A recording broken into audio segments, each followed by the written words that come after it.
Avatar Meher బాబా key జై. బాబా కృపా కటాక్షంతో మనము విజన్ హ్యుమానిటీ అనే గ్రంథాన్ని గత కొన్ని రోజులుగా చదువుకుంటూ ఉన్నాము.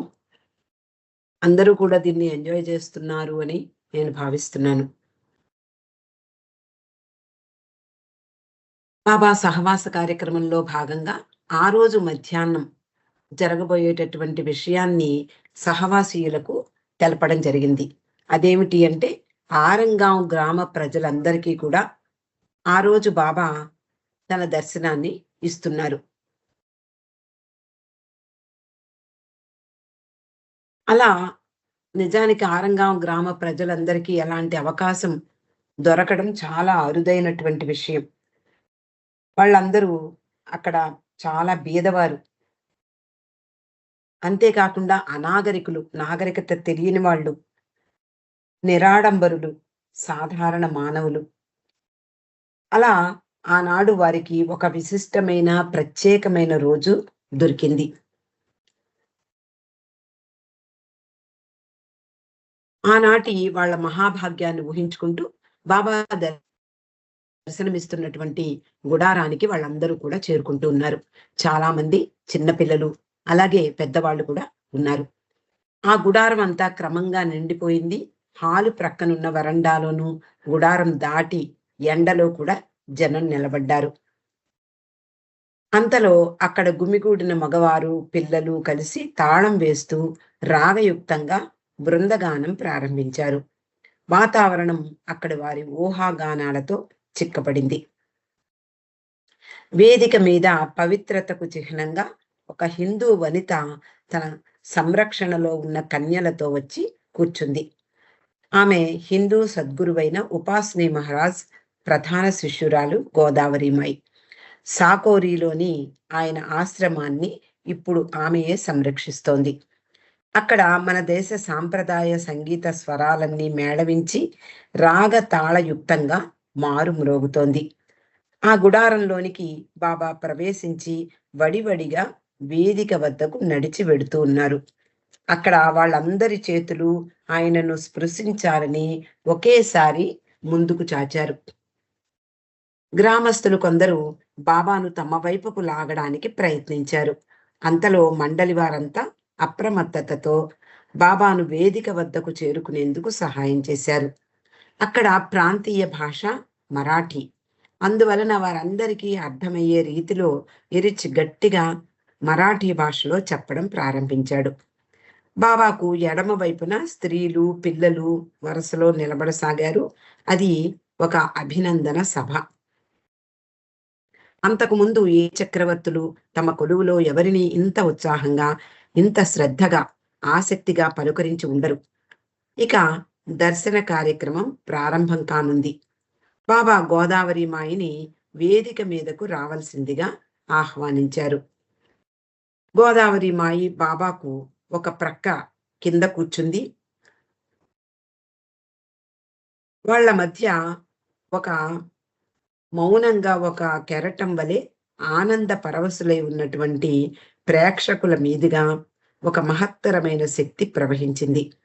బాబాకు ఆమెకు మధ్య నెలకొని ఉన్న పరిపూర్ణ నిశ్శబ్దంలో శాంతి, సౌందర్యము, భక్తి, గౌరవం వీటిని వర్ణించేందుకు మాటలు చాలవు. బాబా దర్శనానికి వేచి ఉన్న ఆ భారతీయ వనితల్ని డాన్ స్టీవెన్స్ వర్ణిస్తున్నాడు. వాళ్ళు అందరూ కూడా సాధారణంగా నలుపు రంగు లేదా చామన ఛాయ కలిగి ఉన్నారు. కనుబొమ్మలు సన్నగా పెన్సిల్తో గీసినట్లు ఉన్నాయి. పొడవైన కనురెప్పలు, అలాగే కలువరేకుల వలె విశాలమైన నేత్రాలు, పలచగా ఉండే ముఖాలు కలిగి ఉన్నారు. చిన్న పిల్లల్లో కొందరికి పెద్ద పొట్టలున్నాయి. కొందరికి పలచని శరీరాలు కలిగి ఉన్నారు. సగం సగం వేసుకున్న దుస్తులు వాళ్ళ శరీరాలను పూర్తిగా కప్పిపుచ్చలేకపోతున్నాయి. తల్లుల భుజంపై వాలి కొందరు పసిపిల్లలు చుట్టూ చూస్తూ ఉన్నారు. కొందరు ఎడపిల్లలు తల్లి చేతుల్ని పట్టుకుని ముందుకు నడిచి వెడుతున్నారు. వారి చేతిలో ఒక పూలమాల లేదా కొన్ని పువ్వులో లేక పండో కాయో పట్టుకుని వారి భక్తికి సంకేతంగా తీసుకువెడుతున్నారు. సాధారణంగా మన దేశంలో సాధు సత్పురుషులకు సాష్టాంగ ప్రణామం చేయడం సాంప్రదాయం. ఇది భక్తిని వెల్లడించే ఒక ప్రక్రియ. భారతదేశంలో ఈ విషయం ఎవరికీ చెప్పనవసరం లేదు. ఇది ముఖ్యంగా ఇక్కడ ఎందుకు రాస్తున్నాడు అంటే డాన్ స్టీవెన్స్ అలాగే ఫ్రాన్సిస్ బ్రెబెజాన్ ఈ ఇద్దరు ఆ రోజు అంటే ఆ సహవాసానికి వచ్చినటువంటి పాశ్చాత్యులు. కాబట్టి ముఖ్యంగా మన దేశ సాంప్రదాయాన్ని వాళ్ళు ఆశ్చర్యంగా తిలకిస్తూ ఉన్నారు.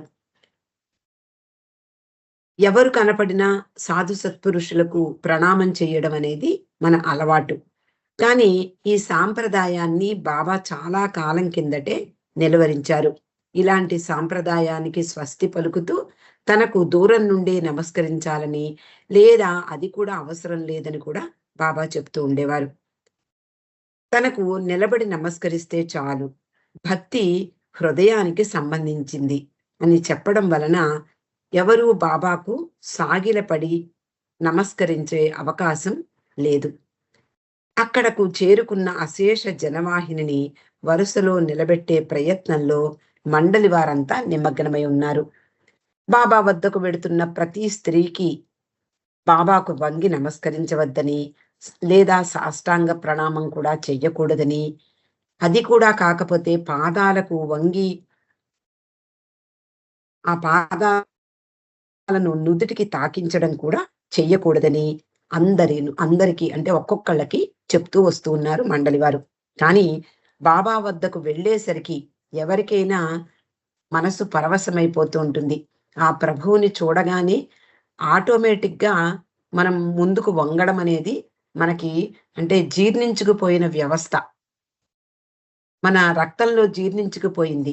అలా ఎవరైనా గొప్పవాళ్ళు కనపడగానే తల వంచడము లేదా 2 చేతులతో నమస్కరించడం అనేది మనకు అలవాటుగా వస్తున్నటువంటి ఆచారం.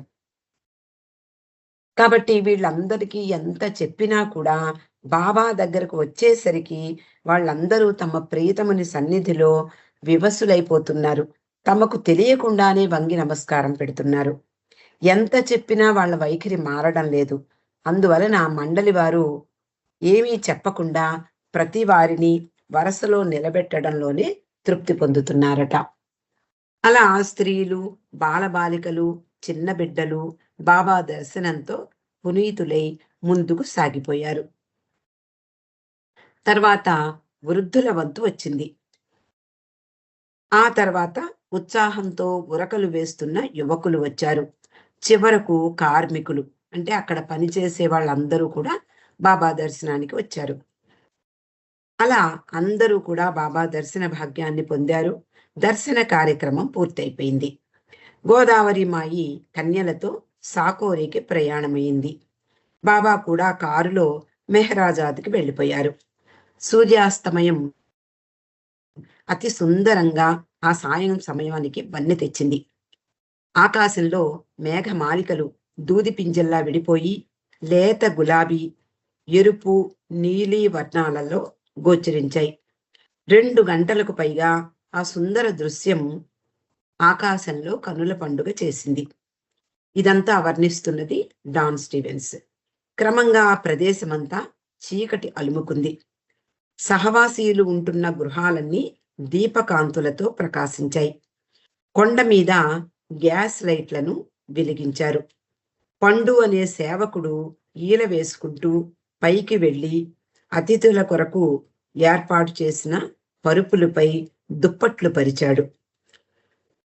రాత్రి కాపలా కాసే వ్యక్తి గేటు ముందు కూర్చున్నాడు.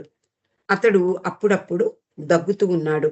అలా నిశ్శబ్దానికి అప్పుడప్పుడు భంగం కలుగుతోంది అక్కడ. ఫ్రాన్సిస్ బ్రెబెజాన్, డాన్ స్టీవెన్స్ ఒకే చోట వాళ్ళకి వసతి ఏర్పాటు చేశారు. అలా ప్రక్క పక్కన పడుకోవడానికి వాళ్ళకి ఏర్పాట్లు జరిగాయి. వాళ్ళిద్దరూ ఒకే చోట కూడి ఉండడంతో అంటే అక్కడ ఎవరూ లేరు ఇంకా. బ్రెబెజాన్ డాన్తో మాట్లాడడం ప్రారంభించాడు. ఆయన అంటున్నాడు, బాగుంది కదా డాన్, ఈ రోజు ఎంత సంతోషంగా గడిచిందో అన్నాడు. డాన్ సమాధానమిస్తూ, ఇంతకు ముందెన్నడూ ఇటువంటివి కని విని ఎరుగను. ఉదయం అంతా కూడా ప్రసంగ వచనాలతో సాగింది. అమితమైనటువంటి ఆనందం ఉవ్వెత్తున పొంగింది.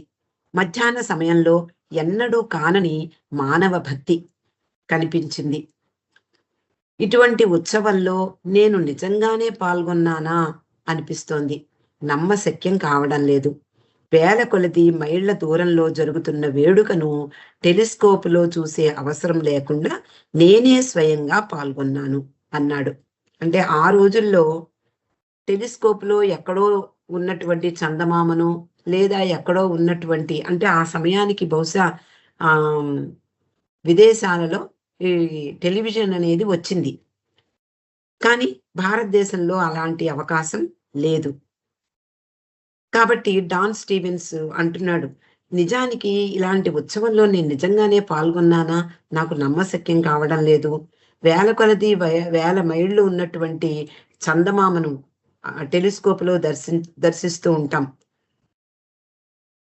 అలాంటి అవసరం అంటే దూరదర్శన్‌లో చూసే అవకాశం ఉన్నప్పటికీ, ఇలాంటి అవసరం అంటే అలాంటి అవకాశం భారతదేశంలో లేని కారణంగా నేనే స్వయంగా ఇక్కడ పాల్గొన్నాను. కానీ ఇది నమ్మశక్యం కావటం లేదు" అంటున్నాడు. అంటే మనకి ఈ రోజుల్లో బాబా ఆ రోజుల్లో తీసినటువంటి ఫిల్మ్సు, అలాగే వీడియోలు ఇవన్నీ మనకు అందుబాటులోకొచ్చాయి. ఎప్పుడు మనకి ఈ టెలిఫోన్‌లు టెలిఫోన్‌లు, అలాగే సెల్ ఫోన్‌లు, టీవీలు, ఇంటర్నెట్టు వచ్చిన తర్వాత మనకివన్నీ కూడా అందుబాటులోకొచ్చాయి. కానీ ఆ రోజుల్లో ఇటువంటి సౌకర్యాలేమీ కూడా లేవు. అందువలన ప్రతి ఒక్కరూ ఆ రోజుల్లో బాబాను దర్శించడానికి ఉవ్విళ్ళూరేవారు. కానీ మనము ఈ రోజుల్లో బాబాను దర్శించాలి అంటే ఒక ఫిల్ము ఎవరికి వాళ్ళు ఒక యూట్యూబ్‌లో చూసుకున్నా మనకి బాబా ప్రత్యక్షంగా కనిపిస్తూ ఉంటారు. అందువలన డాన్ స్టీవెన్స్ అంటున్నాడు, "నేనే స్వయంగా పాల్గొన్నాను. ఇలాంటి అవకాశం కలుగుతుందని నేను కలలో కూడా అనుకోలేదు." ఇలా అనడం విని ఫ్రాన్సిస్ అంటున్నాడు, అవును, ఎవరికైనా మొదట అటువంటి భావనే కలుగుతుంది. తర్వాత మనం మరో రకంగా జీవించడం ఎలా సాధ్యం అనుకుని ఆశ్చర్యపోతాం అన్నాడు.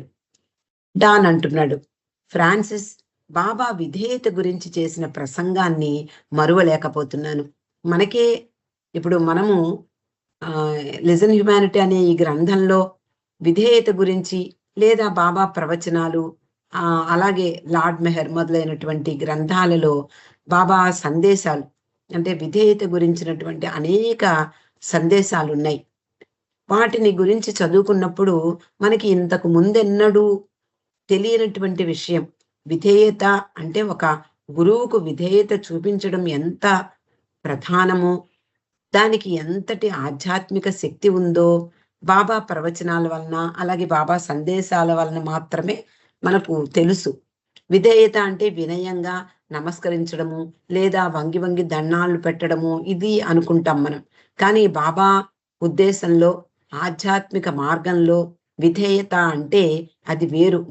మనము అందరూ సాధారణంగా అనుకునేటటువంటి విషయానికి భిన్నమైందది.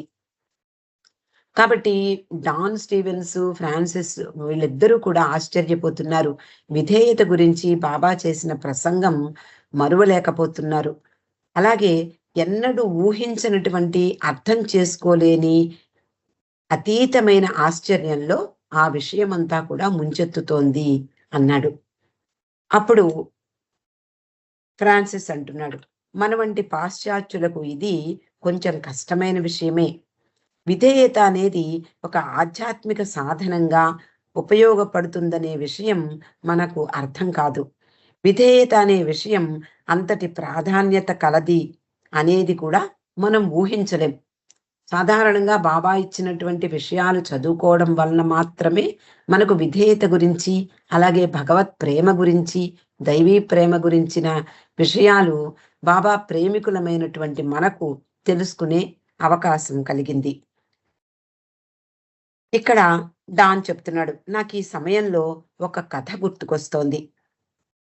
అదేం కథ అంటే, గజనీ మహమ్మదు ఒక గొప్ప రాజు, తత్వవేత్త, ఆధ్యాత్మిక సాధకుడు. అతని వద్ద అయాజ్ అనే బానిస ఉండేవాడు. రాజు అతనిని అందరికంటే అధికంగా గౌరవించేవాడు, అమితంగా ఇష్టపడేవాడు. అతని కొలువులో ఉన్న ఉద్యోగులందరూ అయాజ్ని చూసి అసూయపడేవారు. అందువలన రాజు అయాజ్లో ఉన్న గొప్పతనాన్ని నిరూపించి తన గౌరవానికి అర్హుడని నిరూపించాలని అనుకున్నాడు. రాజు తన సింహాసనానికి ఎదురుగా 2 పెద్ద రాళ్లను పెట్టించాడు.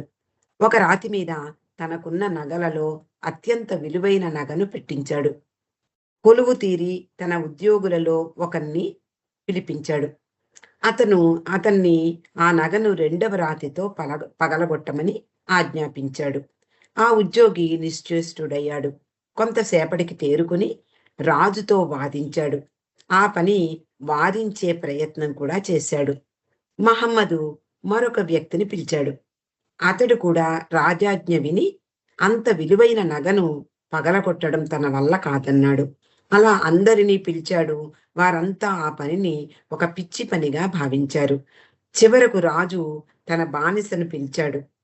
రాజాజ్ఞ వినగానే మరో తలంపు లేకుండా ఆ నగను పగలగొట్టాడు. వెంటనే రాజు అయాజ్ని అందరి ముందు నిందించసాగాడు. విలువైన నగ ముక్కలైనందుకు అయాజ్ని క్షమించనని రాజు గద్దించాడు. అయాజ్ తల వంచి వినయంగా, ప్రభు, తప్పు నాదే అన్నాడు. ఇది కథ డాన్ స్టీవెన్స్ చెప్పింది. మనకందరికీ కూడా ఈ కథ మనకి బాబా సాహిత్యంలో వినే ఉన్నాము.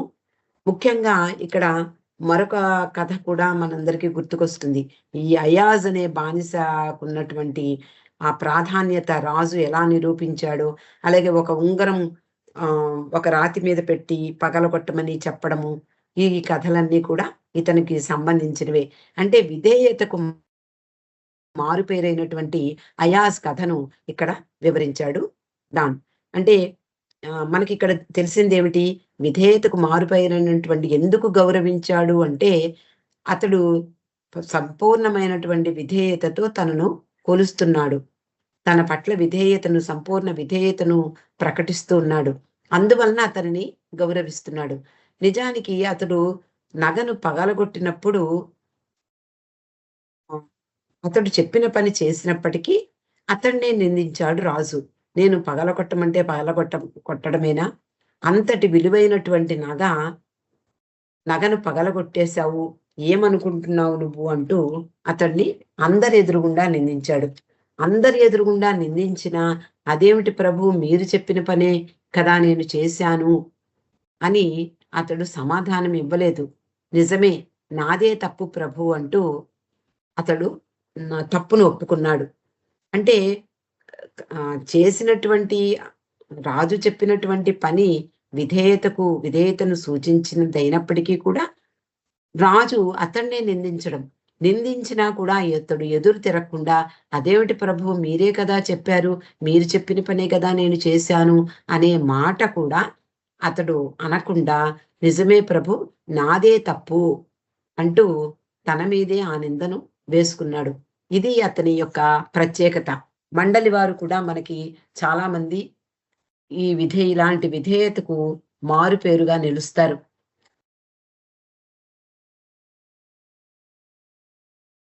మనము ఇక్కడికి ఈరోజు ఆపుకుందామండి. ఎందుకంటే రేపు మరొక చాప్టర్ స్టార్ట్ అవుతుంది. కాబట్టి ఈరోజు ఇక్కడికి ఆపుకుందాం. అవతార్ మెహర్ బాబాకి జై.